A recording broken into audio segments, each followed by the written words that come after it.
Kyree. Are you ready? I'm ready. The man of the hour. Oh, I forgot to say. Oh, hold on. You can see over this.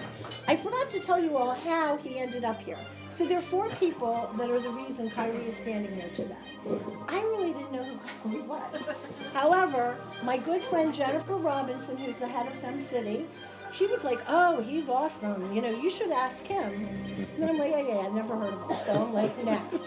Denise was like, oh, you know, do you know that Kyree Terrell? He's like one amazing guy. I was like, Thanks, Denise. And then the icing on the cake, though, is my beloved Huey Dillon, who, of course, won't even sit next to me today. Huey! He actually changed his seat. I was like, whoa. Okay. But anyway, Huey was the icing on the cake because, honestly, I've known Huey 9 years, and even though I'm sure I give him a hard time throughout the 9 years, I respect him so much, and he was like, Kyree's it. He is like the one you want. And so when Huey tells me that, it's done. So thank you to the 3 of you. And Zach, raise your hand, Zach. His hand's raised. Oh, good. It's all good. We're at, Danusia took me to a Thusio event, and so I got to meet Zach. And what did Zach say to me? I told you this earlier. If you don't get him now, what did I tell you, Zach? Exactly. So here he is in the life. So here you are. Oh, man. Oh. Okay. Oh, man. They do it up real big for you in Yangming when you with Michelle Leonard and the folks. I can't thank the people enough who spoke me up enough to be here. Zay asked me, was I nervous? I get excited. I don't get nervous. It's literally the same exact energy, right? So, obviously my charity of choice, I'll tell you guys about that a little bit first. I'll tell you a little bit about me, and I'm saying a little bit because I do mean a little bit, and then I'll go into what I'm going to talk to you guys about tonight, or this afternoon. So Delta Community Supports is near and dear to me. I was just telling Carmen, it's crazy how things happen because I went to speak at Pico, and the woman who connected me at Pico, her sister is Pat. Where's Pat at? She's still in here, right? Pat in the back, yeah. So after they heard me speak, she said, well, my sister's a part of this program that handles youth. You need to speak to the youth. I said, sure, give my email. Pat emailed me, and it came back with Delta Community Supports on it, right? So I'm 36 now. 15 years ago, I left the Delta program at 21. And as soon as I saw that name, I said, oh, yeah, I'm involved. I'm not just going to speak. I'm going to become involved. Because if not for them, I might not be here right now to speak to you guys today. So they'll always be my #1 charity that comes up, right? And the reason I was in Delta Community Supports and what they do is I was an emancipated youth out of the foster care system. So a lot of people don't realize when you turn 17, there's nobody that wants to take care of you anymore, right? But you still need care. That's one of the things that Delta provides. So they put you in an apartment. But the thing about being in an apartment is it comes with expenses, right? And some of the things that we take for granted, a phone, a laptop, those types of things, I just delivered a young lady a dresser. She didn't have a dresser, right? So that's why this is my charity, and I'll talk more about how you guys can get involved with our drive to help them. About me. As I stated, from age 3 to 17, I was in foster care, group homes, shelters, you name it, I've been through it. But I always had a mindset that was, I have to fight for what I want to be one day. My life won't always be out of the control of myself one day. And as soon as it was in my control, I took full advantage of it. Some of what I'm gonna talk to you guys about today. My journey was rough, it was hard, right? But now I only have things to smile about. I only have things to smile about. And I'm here to let everybody in this room know that that is a choice, right? Raise your hand if you've been mad in the last week or two. You've been upset, right? Right? Now put your hand down, right? And I want to make this challenge to everybody at these tables. The next time someone asks you when's the last time you've been mad, I want you to not be able to remember. I can't remember when I was mad. When was I upset? I don't know. Right? And some of you guys looking at me like, what is he talking about? I get mad all the time. I'm always gonna get mad. It's a choice. It's a choice. It's literally a choice. So what would you be if you did not know what you could be? Think about that. Legacy. That's what I'm talking about today. Legacy is very, very important to me. It's why I work as hard as I do. It's why I sow into so many people. Because your legacy is what you are when you're not here anymore. Your legacy is what you could be. Everyone in this room is a work in progress. And guess what? You'll die a work in progress. But your legacy will live on. What is that legacy? If you're not pouring something into what you will be remembered for every single day, then you will not have a great legacy, right? You can go to work every day. You can go home to your family every day, and you can go through the motions, right? You can do just enough to get your paycheck. You can do just enough to get an I love you or a thank you, right? But we all know people that when they leave this earth, their absence is felt. We all know people right now that if there was a void that became that person, their absence would be felt. I challenge everybody in this room to make sure, because we all gonna go one day, and I'm not gonna get too morbid, but make sure you are creating a space around you, around the people around you, that say, what would I do without that guy or girl? What would I do if I didn't have that person in my life? Make sure, because I haven't figured life out, none of us will, right?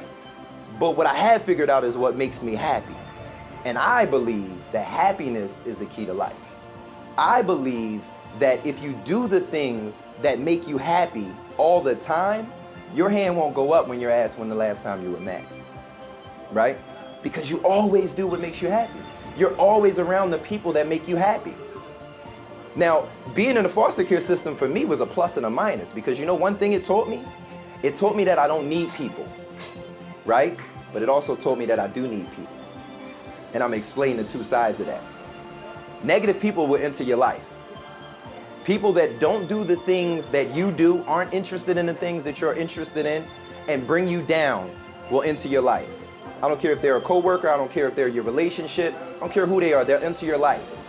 And sometimes for a small little benefit, you gotta put it on a scale. For a small little benefit, we hold on to those people. Why? For that little eighth that they give you, you can replace them with somebody that gives you a half or gives you a whole, right? Those people can be replaced. You don't need those people, right? You need the people like my guy Huey, who referred me through and through to a woman that didn't know me, that got me here today. It's all about your network. I've known Huey for a long time. He's seen my path. He's seen my trajectory. So he put in a good word. He's the type of person I need, right? I don't need the people that Michelle may have spoken to. I'm the same person. But there's somebody out there she could have spoken to that doesn't like the trajectory that I'm on. That's mad. That's a hater. That is saying, you know what, I want to do what he's doing. Michelle, don't use him. Use that guy. He's terrible. Right? I don't need that person. They're not a cheerleader for me.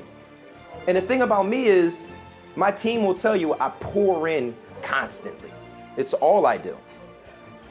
I don't disadvantage. I don't talk down about. I'll get on your case if you're doing something wrong. My guy Vern just called me last night and he said, you know what? I'm thankful because when I do mess up, you tell me I messed up. I said, I'm never going to be your yes man, Vern. Because I'm going to be great. Me personally, I'm going to be great. I'm going to have a legacy. I'm going to be talked about. So the people around me, they have one option. Be great with me. That's it. Be great with me. And I'm not just going to tell you to be great. I'm going to teach you how. Zay, raise your hand.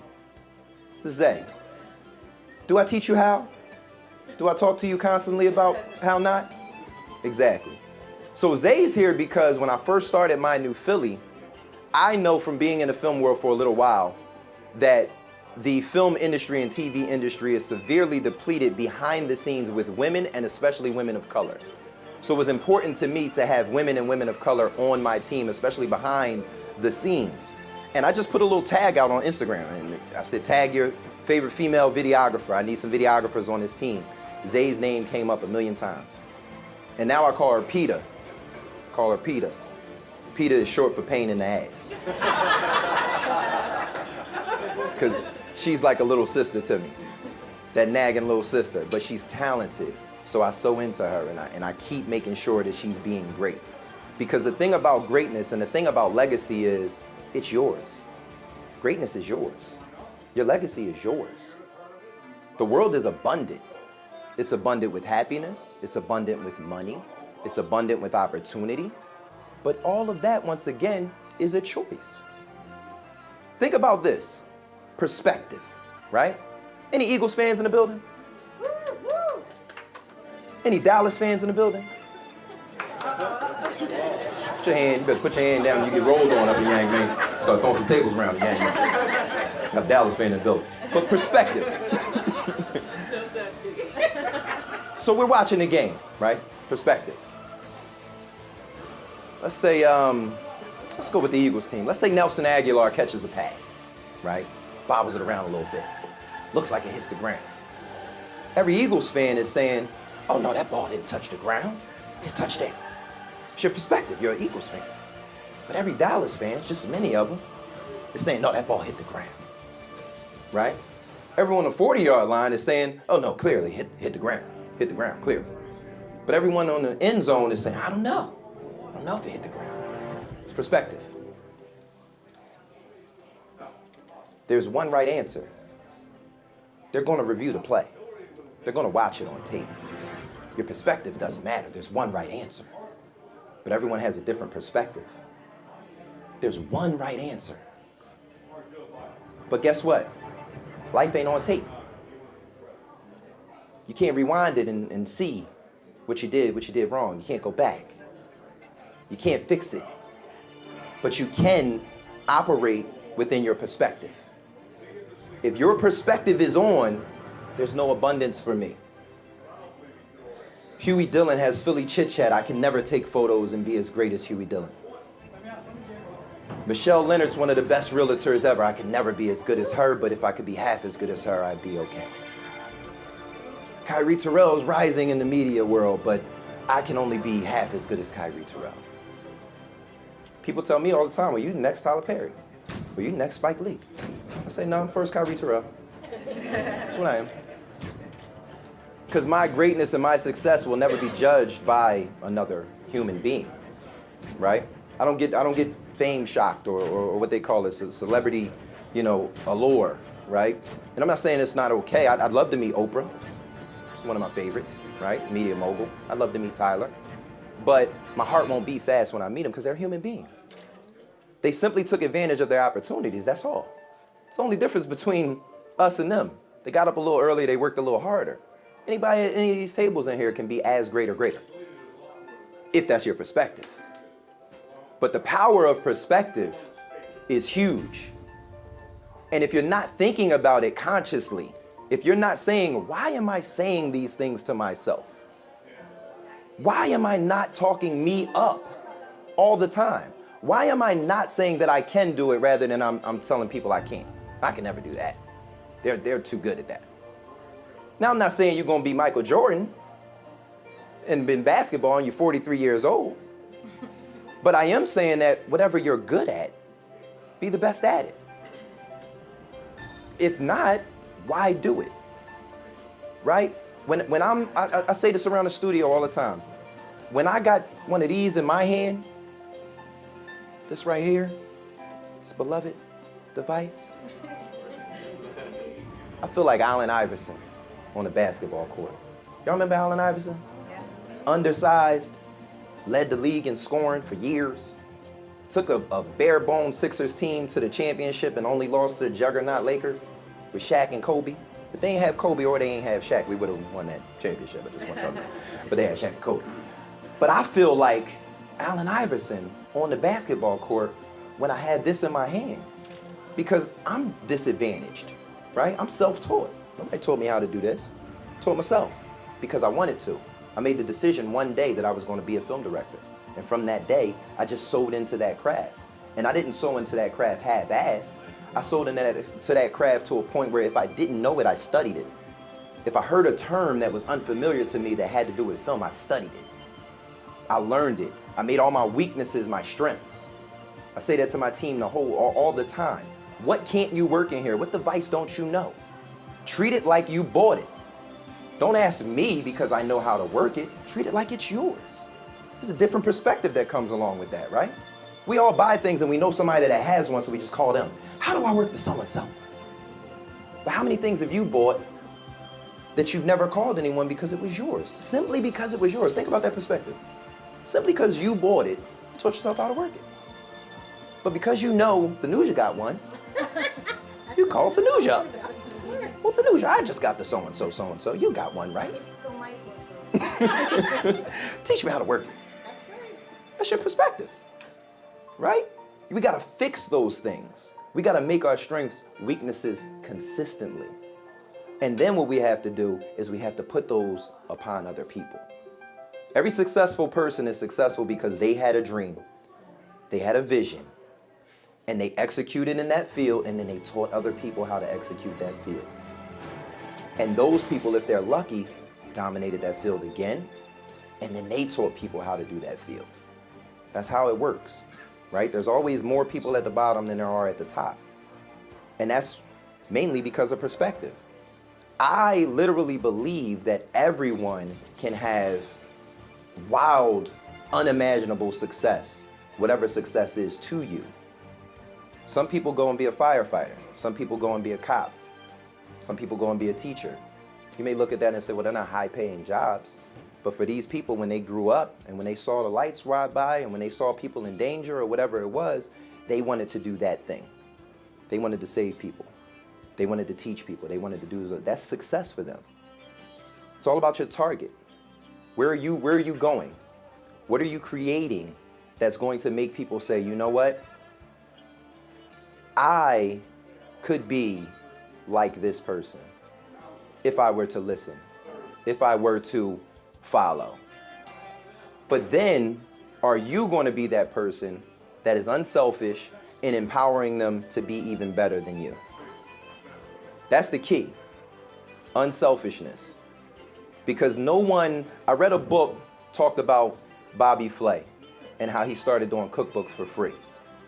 And how people were like, Bob, why'd you give secrets away? Why would you do that for free? And Bobby's answer was basically, no one can cook like Bobby Flay. I can give you the recipe all you want, but I'm still Bobby Flay. You can't do it. And the most disrespectful thing in business is when we see someone else do something, and the crazy part is because I'm in media, people do it all the time. They see someone on TV, they see someone doing an interview, and they go, oh, I could do that. I get them walking in my office all the time. Want to be a host. We put them on camera, and it's like, yeah, you gonna be, where's the broom? Where's the broom at? You got to work, you got to start from down there. But it's disrespectful for any craft, right? We got CertaPro in here, right? You guys paint, right? If I was to see them do their job, paint the side of my house or something like that, and I was looking, I was to say, oh man, you know what, I'm not gonna pay y'all that much. I could do that. How?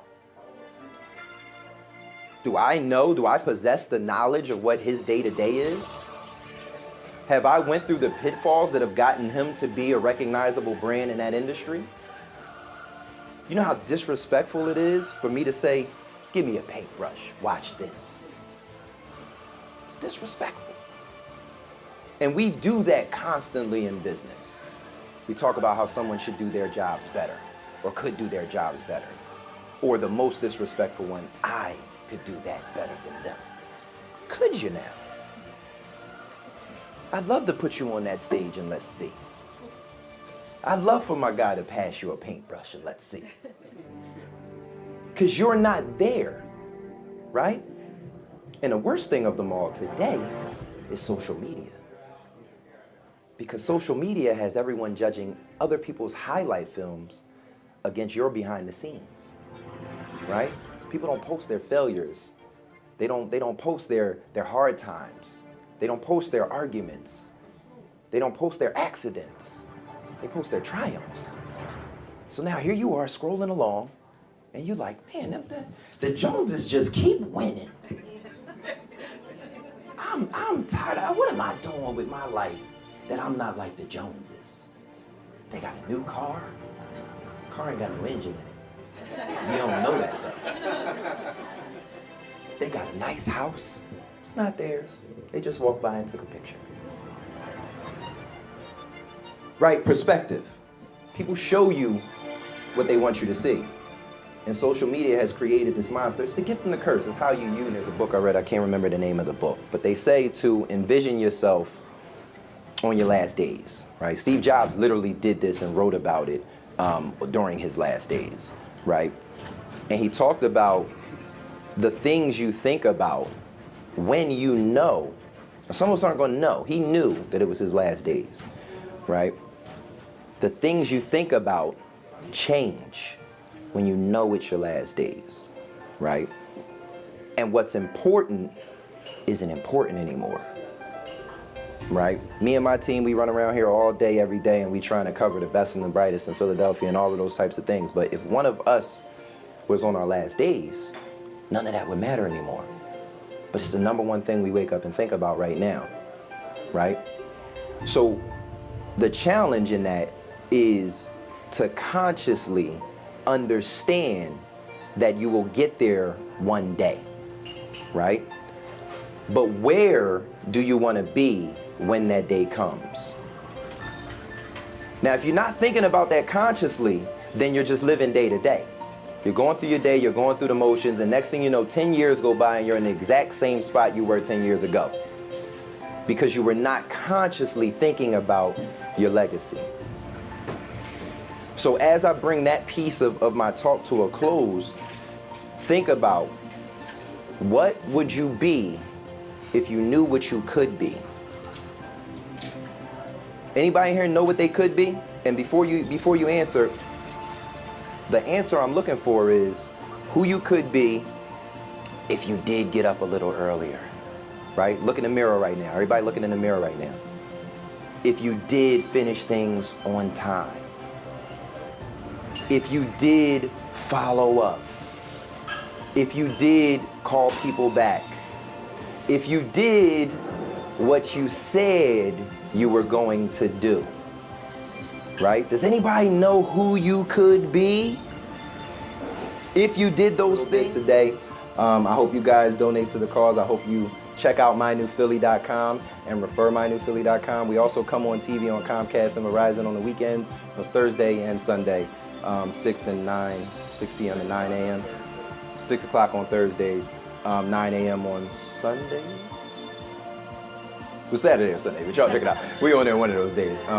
Michelle, I can't thank you enough. Oh, well, thank you. I can't thank you enough. And actually, here's a small gift card from Yangming to you. Oh, thank And you. we will This give is for Delta, though. gift- It's not for no, me. That's for you. and Okay. This one is for Jasmine. Okay, cool, cool. Okay. Jasmine, you get to come back, girl. Thanks, Mike. Thanks, Mike.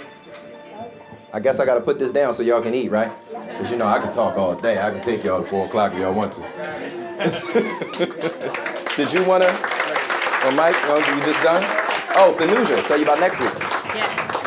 Kyree, thank you so much. Welcome, for that welcome. inspirational talk, Welcome. really.